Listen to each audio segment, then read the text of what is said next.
welcome to the Burning Point Scorch Edition, Week 7, final week before the playoffs, which starts next week, August 25th.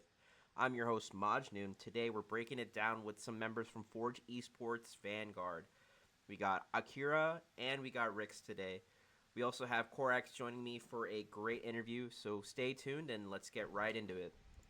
Hey guys, welcome back to another episode of the Ember podcast, The Burning Point.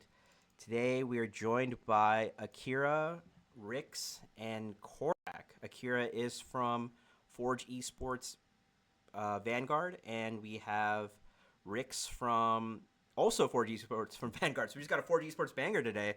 And we're joined by Coreack as well, one of our favorite casters. Welcome in, guys. Thank you for having us. Cool. How are you guys feeling? I mean, Forge, I know you guys have been kind of just dominating. I think you guys just had your first defeat, right? Against, I want to say, Mukru, was it? Yep. Yeah. I mean, going into, I know you guys have been pretty, untouchable throughout most of the season. I mean, for preparations for that match, what did it look like, and how did you guys feel after losing that match? Was it more of like a wake-up call, or... I mean, how are you guys feeling?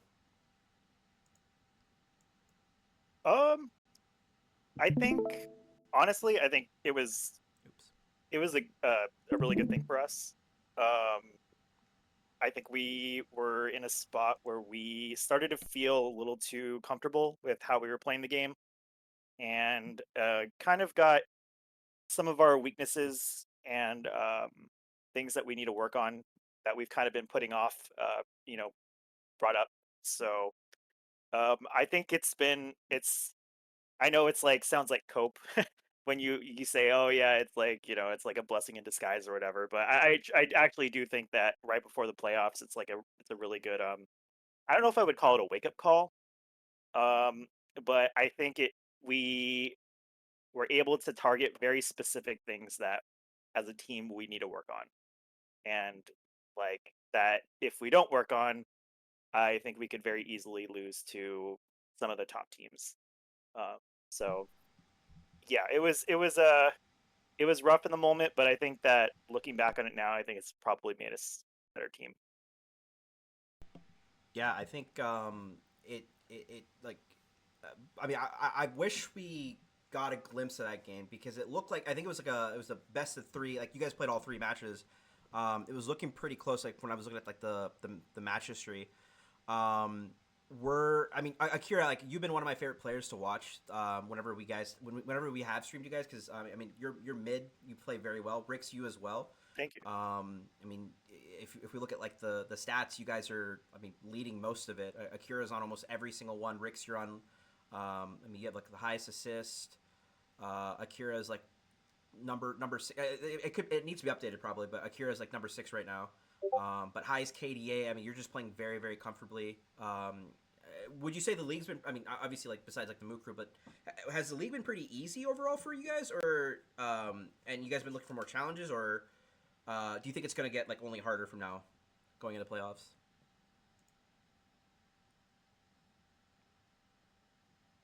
Rix, do you want to take that one? Sure. I wouldn't say easy. I mean, there's definitely been challenges in most of our matches. We've kind of just like pulled together and figured out like what's going wrong or what we had to do to improve in the moment, and then kind of taking it down. Yeah, I wouldn't say it's been easy for most of our matches. It's just we've just been better at adapting, I think. Yeah. And then go ahead. Sorry. No, go for Core. I did have a quick icebreaker question before I get into a couple on my end. First one is, what are your thoughts on Yuumi?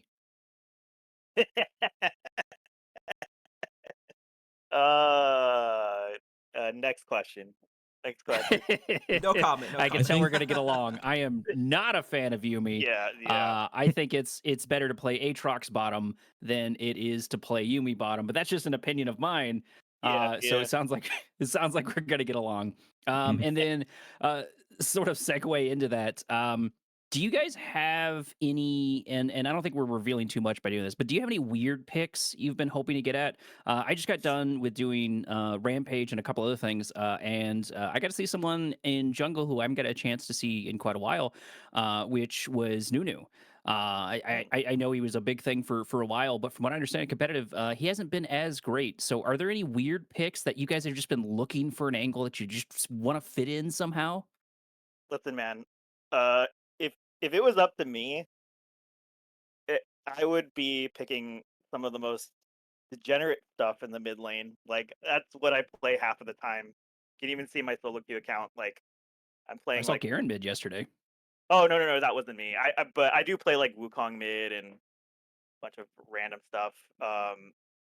Yeah, I mean to be honest with you, I think especially for our team, one of the things that I think I need to do a better job of is trying not to find like the more like niche pick or just picking for my own lane, but picking better for like the overall team comp.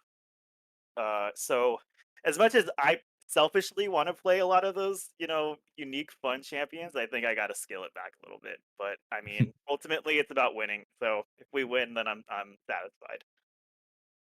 And then what about you, Rex? Same question. I'm assuming I'm saying it right. It's Rex, right? Ricks, yeah, you got it. Rex. Gotcha. So Um, yeah, same question. What weird picks do you want to try to fit in if you could? okay. So I don't even remember if I have played all the weird picks in matches. I know I've played a few of them. Um, it seems like I'm put on Jarvan duty most of the time, which kind of sucks. If anybody wants to ban Jarvan in our game, that's totally fine with me. I assume Vi will be banned for a So when while you see the because Jarvan ban, you're like, oh no, stop. yeah, I'm like, oh man, I don't have to play Jarvan now. So cracked on Dang. it though, man. Yeah. um, and like I said, Vi is probably going to be banned for a while because my solo queue has been insane on Vi. I think I've played like 25 games straight or something. It's crazy. Um, I believe I played it in a match already, or maybe I think I played it in a match. Um, I am a big fan of Cho'Gath jungle. Um, it's pretty hard to fit in a lot of comps. But I've just been watching mostly I've been watching Spica in jungle, and he has some interesting picks sometimes. So try to learn from him a little bit. Definitely interesting to know for there. And then I think Sam touched, or sorry, I don't know if he goes by Majin Yeah, on you're this good. one. But I think he touched on it a little bit. Sort of looking at the rosters, if I've got the right one up, it looks like Vanguard is FE Vanguard is 7-0, PT Lucifer 6-1, and then so far from there, the third place is going to be 5-2, and then 5-2. So it looks like we've got two tied for that third place, and then it goes down further from there. Are there any teams you're worried about for any particular reason?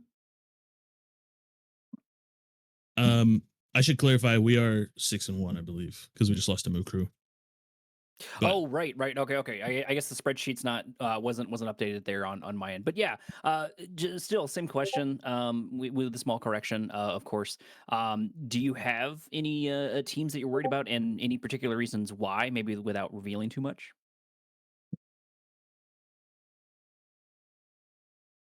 Akira, anything come to mind? Uh, I think any of the like the top four, You can say your own five team. teams. I mean, yeah. I mean, Well, I obviously have plenty of faith in our team. I like that goes without saying. I think the top like five teams for sure, and even actually, I think there's been quite a bit of parity in the league, even towards like the bottom end of the standings. Like, I don't think Mhm. there are really any slouches, to be honest. Like, even Team Pearl, like I know that they haven't really had they've had a rough season, but like even in their matches against us, I thought they were doing some solid things and stuff. So I don't I think especially in playoffs, I'm expecting everyone to play at like a level above where they were in the regular season. I could give you who I want to play for sure. is I do want to play PT Lucifer. I will say that. We didn't We'll get a see him in chance to finals. play them. Yeah, we didn't get a chance to play them because they did not have their support didn't play enough games. Um, and so we ended up they just forfeited the game. A little bit of a But crash out. yeah, a little bit of a behind the scenes crash out. But yeah, I would love to play them. I think they're a solid team, and I think that it would be a good test for us. And then, at least for now, last question on my end before I toss it over to Sam. So, throughout the course of this, right, I'm assuming y'all did some sort of scrims or practice or something leading up to other than just individual games, right? Are there any things that your team has been working on that sort of like have been your weaknesses that you're okay with revealing now because you've overcome them? Like, is there anything that you're proud about? You're like, oh, I finally got rid of, this, that, or the other. Yeah, that mid laner is pretty garbage. I'm gonna be honest with you guys. Yeah, he might need to be Wouldn't it be replaced. wouldn't it be crazy if we just like haven't been scrimming this whole time? Like we've Yeah, just been showing up to matches and that's it. maybe that's why we're Um, winning. yeah. No, I mean definitely at least from a personal standpoint, I've definitely learned a lot just from like watching high level streamers or listening to coaches and whatever about like what to do like playing from behind, I guess, or um like if you're losing something on the map, what to do elsewhere rather than trying to contest it every time and like just like bashing your head against the wall. I definitely learned like what else I can be doing to help get the team or myself back into the game rather than just dying on loop.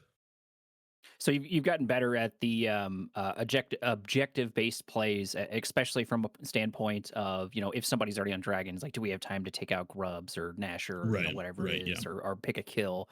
I do think Yes. that's a really important skill. I feel like that's something a lot of teams miss. Right, it's like any team can play well when just everything's lining up and they're doing well. Right. I think that's perfectly fine, but I think it's the true measure of a team to show how you play when you are behind, how you make a comeback. Both mentality wise, just like you were saying, knowing when and what objective to go for and what time you have for is definitely extremely important. Knowing when to macro, and then knowing when to pick your moment, I think are really important because you can sort of double back and you can overdo that on your end. I've seen that time and time again. One of the games, and I won't tell which one, but one of the games I was watching, one of the teams had such great pick potential where they just had to press all of their buttons, and they had like 3 or 4 game-changing moments that they chose not to take. Mm. They weren't feeling confident in their ability, and so I think that's going to end up being pretty important for my end. And unless your counterpart here has any more question or has any more response, I'll pass it over to Sam. No, other than I think one thing I just want to say is that I think Rix has been like super underrated as a jungler. Um, I think there's been a lot of attention on like Rapid Sammy, and Mhm. deservedly so. Like I think he's a really good jungler. But I don't think anyone in the league has like the X factor that Rix has in terms of like finding clutch smites and making plays when they need to be made. Like I am so glad we picked up this guy because he really has made our team like really really really well rounded. Um, and so I'm hoping to see some more hashtag Rick's love uh, coming up in the playoffs. Thank you, thank you. Yeah, no, I do think Rix has been like sort of almost like a glue, and usually most good junglers are a glue. I mean, me being a jungler myself, Rick, like, what's your like? Obviously, like in jungle, when you're playing competitive, you're kind of restricted to like a certain pool. Mm. Has there been like a chance where you've been able to like get a jungle pick in that like your team was like, no, bro, don't do it, but you did it anyways for fun? Every time we pick Lee Sin. Is that like your guilty pleasure? Oh, I was a Lee Sin one trick from seasons 5 and 6, probably. Played him every role. Yeah, you're definitely better than me, man. Like my champions, Mm. I play like Viego is like one of my tops, but then I play like Diana and Gwen, so I'm more of like the heavy Mm. tempo. I don't like ganking at all. So Mm. my play style is just heavy tempo, just farm, and then just do objectives. If the enemy team like plays too aggressive, then I'll just like try to take advantage of that. So like ganking has never been like my strong suit early because I feel like if I don't know. I mean, how do you feel about ganking versus like farming? Like, what's it been like for you? Um, it's definitely it's gotten better for me.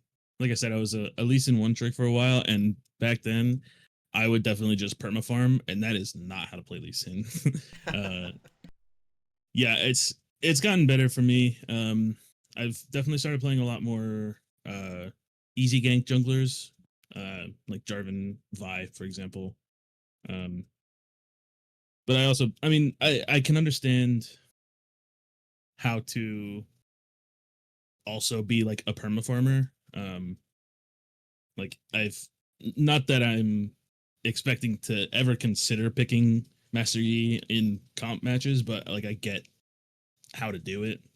It's just it's kind of boring to me. I feel like getting just myself ahead is worse than getting myself and another lane ahead. So like ganking just seems more correct to me. Yeah, no, I Well, definitely do respect that. I'll go for a core. In some regards, I definitely agree that is pretty important, right? So there's a lot of different mentalities and there's a lot of different strategies when it comes to different styles of play, right? Competitive is not the same game as solo queue, Yeah. right? So one of the best solo queue climbers, and I always forget his name. I think it starts with an A. He exclusively plays Jarvan, and he's got his like farm down to like an insane level, and he boils everything down to math, right?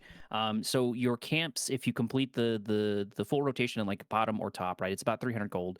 You Mm. know, if I remember correctly. And then if you go in for a gank on a lane, you might get them ahead. You might get a kill on your side, but technically you're losing 100 gold. So you're kind of at a disadvantage when you're ganking if you think about it from a mathematical standpoint.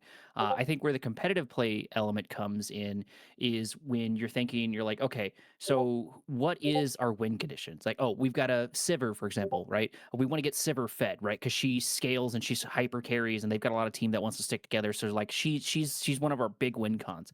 So you're like, as a jungler, with this being a team game, I'll make a sacrifice, go down here, let Sivir get the kill. It'll cost me a little bit of farm. I'll be a little bit behind, but our win condition will go up. And so I think that's something important that I try to watch out for, and something I try to cast for is objective based casting as well on my end, and figuring out like, you know, like they got a kill, but like was it worth it? Because at the end of the day, League of Legends isn't a kill based game. Or really even a gold based game. Those things definitely help, right? One help gets the other, but League of Legends is an objective based game, right?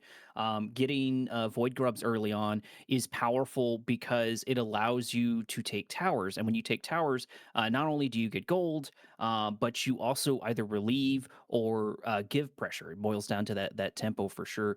So I could definitely understand how you've been sort of struggling because that solo queue mindset, you know, would be would make a lot of sense because like you're in it for yourself. You can't really trust your teammates, and then sort of transitioning like sort of you said you've accomplished with your jungling is you've kind of figured out that you need to gank or you need to try to get this person ahead, and that you're still sort of like putting together some of those elements too. And I think that's pretty admirable, and I think more teams need to be more considerate of like the fact that this is a team game, right? Like not everybody can Mm. be the main character, even if like you're very strong.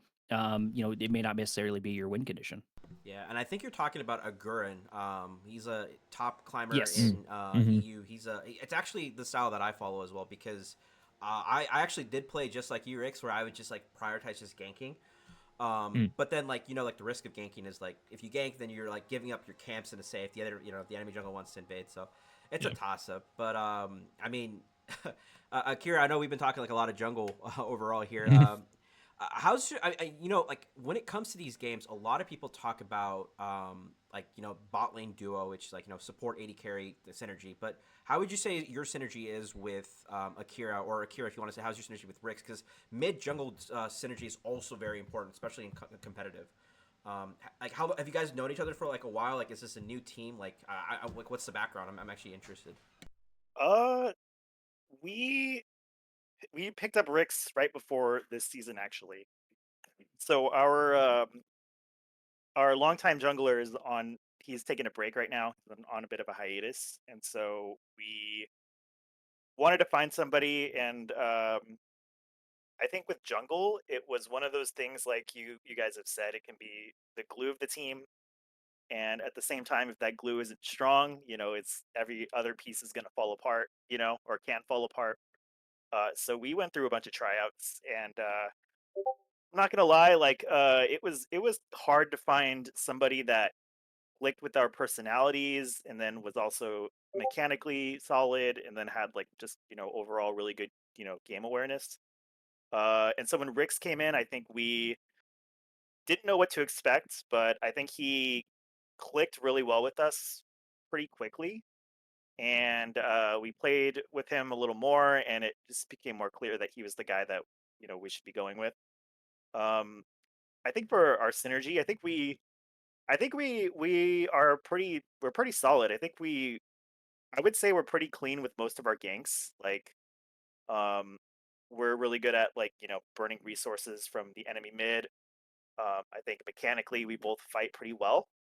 Um, and I think also champion pool wise, like I think both of us are flexible enough to throw together some, you know, creative combinations. And so I think, yeah, I think it's been one of our strong points, in my opinion, at least. And I think Wildstar, our top laner, who's been kind of just popping off this season, I think he could say a lot of the same things because I think him and Rix have also kind of really been on the same page. I did kind of have a follow up question. We've been talking a bit about mid, a bit about jungle, a bit about team synergy and what to do with jungle. And then something I'm interested in from my perspective, right, is I'm a support player, and this is coming from Overwatch. Overwatch ruined me. I always liked tanks. I played top. I played mid for a very long time, and then someone was like, "Oh, hey, check out this," and then I've just been hooked on supports ever since. And one of the reasons I like them in League of Legends, for example, like that, is there's so many different ways to do it, right? If you're in solo queue and you can't rely on your ADC, you can play someone like Pike, who's got like great roam potential, can get kills. You can sneak a Brand in there. I know a lot of people don't like Brand, but I still think he's very strong as a support in solo queue. I don't know how he fits in competitive. But like a lot of the more traditional sports, your enchanter sports are kind of like these domino tippers, where they do like these small little bitty things here and there that really really change the fight. And I think a lot of people, especially, have that solo queue mindset where they're like the support only needs to synergize with the ADC. Do y'all take into account because I think the other combination, especially because I think ADC is a little weak right now. Um, do you take into a consideration where you're like, okay, maybe we lose bot lane, or we not, or we don't focus on bot lane, and we try to synergize with the support and the jungler, right? Because like as soon as that 8 minute mark comes up, if you're not looking for an angle to rotate as a support, I think that you're doing it wrong. So is do y'all take that same philosophy, or do you have a different idea? Feel free to disagree with me. We'll just start with Rick's if you don't mind. Okay. Um, I, yeah, I mean, I haven't played support in a long time. I was a, I say I one trick a lot of champions. I was a Thresh one trick for ever. I have like a million Mhm. points on 2 accounts. Um, but yeah, I mean, I get what you're saying with like kind of just abandoning bot lane. I mean, sometimes you just kind of have to like, uh, especially with late game champs Well, where it's like you're never getting an opportunity to do anything early. not even Sorry, man. necessarily just abandoning. No, you're fine. Not even necessarily just abandoning, right? I mean like the so like the 8 minute rotation. That's not Mm, always an abandonment, right? mm, If the support knows when to rotate, if there's like 2 waves coming from your side and you just cleared one wave, that's a good time to either back and then head to like void grubs. Or like maybe if you're trying to be a little sneaky and go into the enemy jungle side, right? The support might rotate with you and then head that mm, way. That way, maybe you're still sort of bot lane. Right. So, like, do y'all plan for trying to do any of those rotations, or do you try to keep your support in the bot lane, too, and sort of also follow back to the other question I was talking about, where the synergy between the jungle and the support. Well, we're trying to get some Yumi going so that we can stay in the bot. I'm kidding. Oh, So don't. And this was this week's episode of the. I'm kidding. yeah, yeah. Yeah, I mean, I don't know if it's not necessarily planned, but it does happen where like we'll take it back, and then Helium our support will say like, "Hey, do you want me to come up here? Do you want me to go wherever?" And it's like, "Oh, that's actually a pretty good idea. Let's do that." And then we just like all kind of talk about it. So, I mean, I think when our comms are open and what's the word? Uh, I'm blanking on the word right now. But like more of proactive. When our comms are proactive and open, it seems like everything flows a lot easier. So you basically, if I'm understanding correctly, you leave your options open and you try to communicate there on comms, which I think is something that a lot of people don't talk about too. Because when it comes to being a competitive team, there's so many different elements that you got to go into, right? Not only so like I have a lot of friends that are very very good at League of Legends. However, a lot of those same friends that are very very good are very very toxic and very very selfish, right? So like they'll just never be good on a team. They might be good in solo queue, but because they are these selfish players, they have the what is it, the protagonist syndrome. It's hard for them to go in. And then the other one that's really important too is communication and comms, right? And I think that's really important. And from what I can understand, you sort of do that with the support too. And then I guess lead this into your counterpart. Do you think about the support when it comes to mid lane, right? Because mid lane's one of the easier lanes for your support to rotate to. Is that something you're planning out, or do you just kind of feel it out like your jungle? I think it depends on the champion that's being played. Um, I think a lot of times, it's kind of like Rick said, where it's more in the flow of things. Um, I mean, if there's more of like an opportunity, like an engaged type of champion, then maybe we can, if we see an angle, or look, we can look. But I think Helium, just in background, she has a lot of experience in the competitive scene. Um, so she understands how to apply vision and clear vision, and also sort of what parts of the map to kind of, or where we need vision for, what we're doing. And a lot of times, I mean, I hate to say it because of blaming myself, but like if I don't ward as much, sometimes she'll cover me, or like clear wards in the river.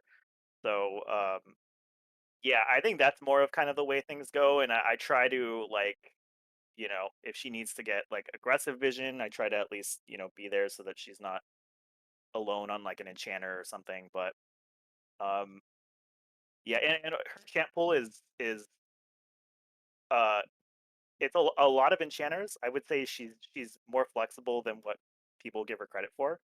Mhm. But I think a lot of those type of champs, like maybe less playmaking opportunities between mid and support, especially like in the early game. Mhm. But I think it doesn't mean that we're not like still communicating and figuring out ways to connect on the map. Makes sense. And for context for anyone listening, Helium is the support here for Vanguard. Yes. And so that's who they're referring to. So I just wanted to fill y'all in on that part. Um, Definitely really great insight. It seems like it's same as your jungler, to where it's y'all have some general ideas of what you might want to do, but you leave it open. And I think that's a wise strategy because it's a bad plan that doesn't change. It kind of boils down to like everyone's got a plan until you get hit in the face. You could use either one of those analogies or phrases Yep. that I think are really important, right? Because like if you stick too rigidly to your plan, where you're like, well, we got to do this with the support and this with the jungler, it can fall apart rather quickly if you don't hit all of the Q markers that you think you might need. Yep.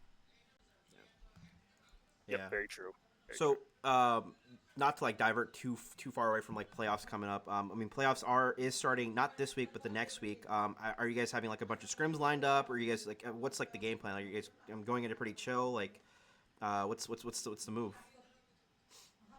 Um, we yeah, I think we're trying to. I think we're sticking to a pretty normal routine. Um, I think our practices have just become a little more specific, if that makes sense, like in terms of like narrowing down issues. And so I think there have been some growing pains there, but I think they're good growing pains, because it's allowing us to identify like specific issues that we really do have. But other than that, yeah, we're scrimming. I also am mindful of just like I don't want anyone to feel like burnt out, because even if a competitive team isn't like a huge part of your life, like when you have other things going on, um feeling like you're overburdened with like scrims or VOD reviews and whatnot, like it could kill your love for the game, and it could your focus for before playoffs. So it is a balance, but I think we're kind of just sticking to what we've been doing. It's been working for the most part, and I'm sure we'll ramp up a little bit, but yeah, I don't really want to change too much if it isn't really broken. Yeah, no, I definitely do like that. Um, Now, I don't want to drag the interview too long, but I do have a little fun section that I always do just to kind of get like more of like a lighthearted feel for the podcast. So I'm just gonna ask like maybe like 5-6 questions, and then you just answer, and you don't have to necessarily explain it, but if you'd like, you can. And Core, I'll also ask you as well. So Right. I'll start with Rick's this time. What is your favorite champion? Fresh. Okay. Best. What would you say is the best skin in the game? In the game, Yeah. oh man, that's a tough one. Um, I really like Spearguard Udyr personally, just like off the dome. If I looked at all the skins, I'm sure I could give you a better answer, but I was a again, I have one tricked so many champions. I one tricked Udyr for a little while. And SGU is just like it was so good on old Udyr and it's good on new Udyr. So Okay. And then who dies to ganks the most on your team? Actually, no. Let me rearrange that. Who tilts the fastest on your team? There we go. That's a better question. me. Okay. I like the honesty. I like the honesty. Well, no matter what happens, it's always Jungle's fault, right? Exactly, yeah. Yeah. And then if you could delete one champion from the game, who would it be? Is it patronizing to say Yumi? No, you're good. All right, Akira, your turn. Who's You your chose favorite champion? correctly. Favorite champion, Aurelia. She was like one of the first champs I put significant time into and made, so she's definitely my favorite. And then favorite skin? Uh, I don't really play with skins much, to be honest. I just kind Okay, of like the fair. default design, but if I had to pick, I would probably say that any of like the Bumblebee skins are pretty cool. Mm. Either that or like the Mecha Aatrox. I think that's like a pretty dope one. And then who tilts the fastest on the team? I know Rick said himself, but Got the on his own now. Well, his ult. To be honest, I don't like. I think it depends. Like, I think we've all had our moments where we've kind of tilted, but I think what I appreciate about our team is that like the tilt never like really lasts. I think we have pretty strong mental, so I'll cop out of that one. you're Sorry. good. You're good. Yeah. And if you could delete any champion from the game, who would it be? Malzahar or Vagar, one of those two. You don't like the lockdown Uh, champions? Respect. Yeah, Respect. I have very strong opinions on those champs being immoral champions to play, but I don't want to get banned from this podcast, so I Bro, the will. script says Yumi. Yumi is very close as well, but at least with Yumi you can watch Netflix while you're playing. It's all so- written sideways in red, repeated like 30 or 40 times. Yeah. True. All right, Core, your turn. What is your favorite champion?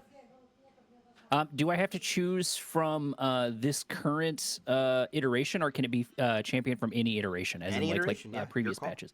Okay, so this might make the mid laner a little bit tilted, but back in the day, Heimerdinger before rework could outrange Xerath Mhm. consistently.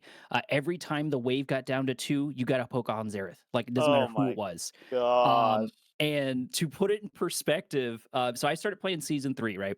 A buddy of mine played literally the first game with me, and it was our first games together, right? By the second season, I was like, I don't know, like gold or something like that, and he was challenger, and I beat him multiple times with that version of Heimerdinger, right? I beat a challenger player who was significantly better at the game with Heimerdinger, and so I loved him so much. All I have right. no words. That's all I'll say. And then, what about your favorite skin? So he kind of already mentioned some of the beast skins, so I'll go with my backup, which is Meowkai. I love the fact that they put a giant tree into a set of pajamas, and then I always find Maokai really funny because essentially he's throwing his children at you to explode, which is always great. And then they have like little cat outfits, which is even better. All right. And then, I mean, I guess I really can't ask you who tilts the fastest, but what champion is tilting to play against? I'll ask you that. Play against or play with? Your troll. Hey, listen, it's up for debate. Your choice. Okay, so since I already know my answer to the last question, so play with, I would probably say Yunara. I just don't like her. I think she's super weak. I think she can be situationally strong, but I just hate her with a burning passion, especially because I think I told you all off camera. I spent my casting account climbing from bronze to platinum, and I saw so many Yunaras and every single one. And granted, like it's only at the platinum level, and I'll probably see a difference once I hit diamond, but I just am not a fan. No, you're good. So would you say that would be like the champion you would delete, or is there another champion that's also on that list? No, I would delete Yumi in a heartbeat. Okay, 2 Yumis, guys. There you go. The script. So Riot's listening. I they're wrote gonna... it. I wrote it, right? Like so. Honestly, like I joke that when I'm forced to play Yumi, because I've got a couple of friends that wanted me to play Yumi and just kind of forced it into me. And I could literally do my taxes at the same time. I just think she's incredibly boring. Like I know you can do a lot of craziness with her, but I think especially since after the rework, I feel like she does less and less, and she's just not entertaining to play whatsoever. I would rather lick lead paint chips. Hey, so actually, I was playing. What was the one of Brawl? That game mode Brawl, and I ran into a Yumi player. They were playing lethality. So Jeez. there's an You option can for do you. shenanigans. Yeah, you can do shenanigans. I'm Collector not saying that you Hubris can't. Yumi. Yeah, yeah. I still don't like her though. I'll trade her for Earth. Yeah. Well, hey, like I said, I don't want to hold you guys up too long. I do have one more question. What does winning Ember Cinder League mean for you guys? Obviously, since it's being our first season, and we've had a bit of ups and downs, I'd say. I mean, I'm trying my best to kind of keep the league smooth, and I'm definitely taking back from feedback. But if you guys are the champions of the first season, obviously it means a really big thing. You guys will get like a little plaque on our little Discord here. But if you guys do win, what does that mean for you guys? And like, can we expect you guys back after the season's over? I think first of all, the money is the best part.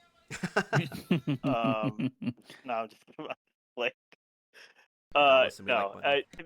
No, to be honest with you, it's been a really good experience. I think they're like you said. I think it's with any new league you're gonna have some growing pains, but I think it's been a positive experience for us. I think for Forge Vanguard, like I don't even like it would be really cool to like win the first championship this league has ever had. Like, I think that's a cool little, thing.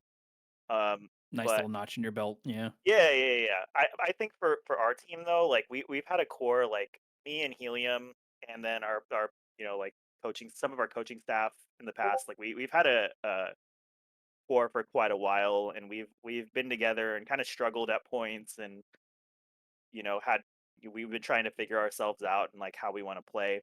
And so I think this has kind of like felt like where things have really started to click, even though we still have our issues. So I think it's obviously still a long way away. I don't even like I want to say we're the best team, but like we have to prove it in the playoffs. I think it would just be a really good, like it would mean a ton for us to just kind of like know that the investment we put into each other as people, I think, and like the time that we spent away, even just like from other stuff we could be doing in our real lives, kind of like did pan out to something. Even though like like I just enjoy the people on the team, even if we're not winning. Like I think we just have a solid group of people and like a really good culture. Uh, yeah, I think it would just mean a lot for all of us in terms of like the kind of the road that we've been on over the past like year plus. Well, with that all being said, unless anybody has any closing final notes, this has been Burning Point. I have been Coreack, joined today by, of course, Ember Esports owner, which is going to be Sam or Majin. We were also joined by Forge Esports Vanguard. We were joined by the jungler and, of course, the mid laner. We really appreciate everyone tuning in, and stay tuned. The playoffs should be coming up, I believe, on the main channel. Thank you so much. Peace now. Thank you, guys. That's a wrap on the final week of groups here in the Cinder League. Big thanks to Akiramenai and Rix today, as well as Korg for joining me. Make sure you hit the like, subscribe, and drop a comment with your playoff predictions for who you think is going to take it all. Make sure you also follow Ember Esports on Twitter, Twitch, and Instagram, and join our Discord because we do weekly in-houses to keep the hype going. I was your host, Majnuu. Catch you guys later.